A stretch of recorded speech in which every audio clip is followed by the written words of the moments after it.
कहानी का शीर्षक घर की चुप्पी। सुबह का समय था।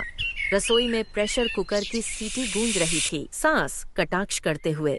बहू, इस घर में घड़ी देखकर काम होता है, मन देखकर नहीं। बहू संयम से। माँ जी, घड़ी तो मैं रोज देखती हूँ, बस कभी कभी दिल भी देख लिया करती हूँ।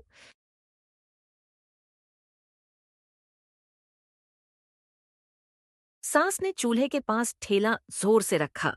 ज्यादा समझदार बनने की जरूरत नहीं है। इस घर के नियम मेरे बनाए हुए हैं।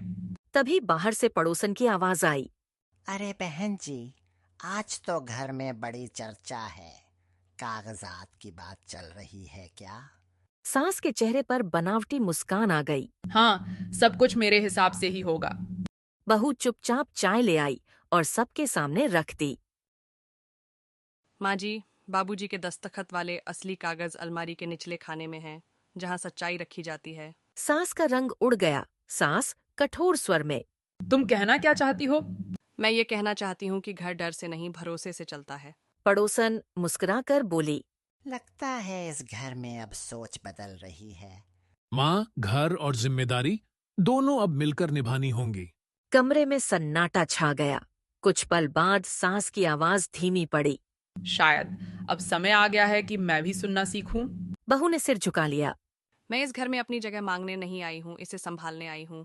रसोई में फिर से कुकर की सीटी बजी, लेकिन इस बार उसमें टकराव नहीं, समझदारी की आवाज थी।